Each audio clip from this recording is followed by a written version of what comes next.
is really a matter of national importance, because we are dealing with the offices of the president and the deputy president. The presidency. Office of the presidency is saying, Onjala, the MP for Budalangi. Mr. Speaker, yesterday I watched in the social media the deputy president carrying a bag in the streets of Jomo Kenyatta. What struck me, Mr. Speaker, in that episode, as somebody who has traveled a lot, is the kind of bag the deputy president was carrying. That one really struck me. That kind of bag is not for the deputy president. That bag is for something else. Another thing that struck me in that episode is what was the content of that bag, because the deputy president could not even give it to his bodyguard. He had to hold it himself in person, Mr. Speaker. What could have contained in that bag, Mr. Speaker? I don't know whether a committee of this parliament can get to know for us. What is the content of that bag that you cannot even trust with Ngunjiri Wambugu was behind him, that he held for me this bag, Mr. Speaker? I don't know whether Mr. Speaker, those are the two things that struck me in yesterday's episode politically. But having said that, Mr. Speaker, why are we discussing this matter here? The only place that can hold the presidency accountable is Parliament, Mr. Speaker. They are held accountable here, constitutionally.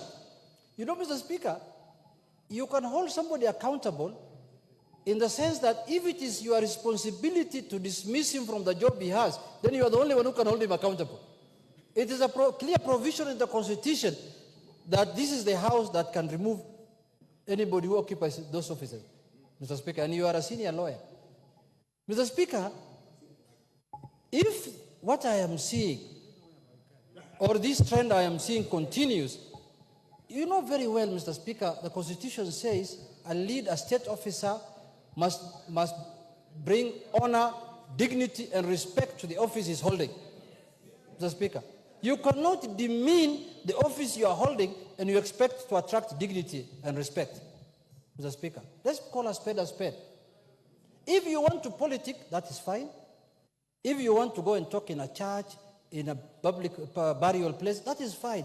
But not to the extent of demeaning the office of the deputy president. Even the office of member of parliament cannot be demeaned, Mr. Speaker. When some of our colleagues misbehave, we take offense. When some of our colleagues here go to burials and behave in a manner that is unbecoming, a manner that a member of parliament should not behave, we take offense. We say, no, we talk to them, don't behave that way. As a whip, I guide them in my office. You can't behave like this. I don't know whether the executive has a whip. The whip of the executive now must come in. I don't know whether it is the majority leader who is the whip of the executive. But a majority leader, if somebody is not interested in any job, there are Kenyans who are interested in that job. Why don't you do something? We are here to execute it. There are many Kenyans who can perform. Men and women. And many Kenyans, men and women of high standard and caliber, including, no, I don't qualify because I'm not from Kenya Kwanza. But anybody else is qualified. Mr. Speaker, you know, Mr. Speaker, the deputy presidency is a very, very critical office. In our neighboring country, the president today who's running that country was a deputy president. She was a deputy president of President Magufuli. And today she's a president of the Republic of Tanzania. So that tells you how important that office. That is not the kind of office that can be occupied by somebody who's pulling a trolley in the corridors of Jomo Kenyatta Airport. It's not possible.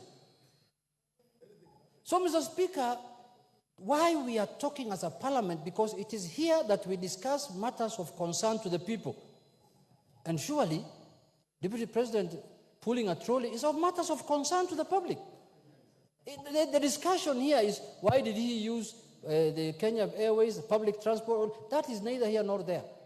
The issue is pulling a trolley. The issue here is, are we as a country having the presidency, giving the presidency the kind of respect that it deserves, Mr. Speaker? And I'm not absolving blame from anybody. Anybody who has not done his work, he can be held accountable. But Mr. Speaker, let me conclude by saying this. Mr. Speaker, people take these offices casually. And somebody thinks that if I become a deputy president, I cannot be held accountable by anybody. A member of parliament will hold you accountable. And the Constitution has given him that provision to hold you accountable. Any member of parliament, by the way, it doesn't matter whether you're Kenya Kwanza or Azimio, any member of parliament can hold you accountable for actions and anything that you speak. I don't want to digress because the speaker has told let's concentrate on the context. But some of the utterances even are wanting. So, Mr. Speaker, personally as a member of parliament, and you know, some of us, we might not have become deputy presidents, or we may not occupy high offices, but now we are senior members of the country because some of those people, we have served more terms of parliament than them. They know that. I have been in this parliament more than those people. They know themselves. I don't want to mention names. I am now serving the third term, and people came here one term and sijui jua ilitoka wapi kabulika hawa sasa hawa ni namna hiyo tu. Na sisi bado tumebaki tu kama kuku hapa ndani ya town. So, Mr. Speaker, I want to say this, that let us respect the offices we are holding. If you have grievances, deal with your grievances in a manner that befits the office you are holding, and don't bring shame to the country. Don't bring shame to our country. And when you want to divide the country and you want to separate people, nobody will accept that. Nobody will allow that. With those few remarks, Mr. Speaker, I want to say, please, for those people who are very close friends of our friend, please buy him another bag. That bag cannot go on. If next trip, I want to see a better bag. KJ, please. Thank you very much. Majority Leader, you've heard the concerns of members. Wanjala, what is it?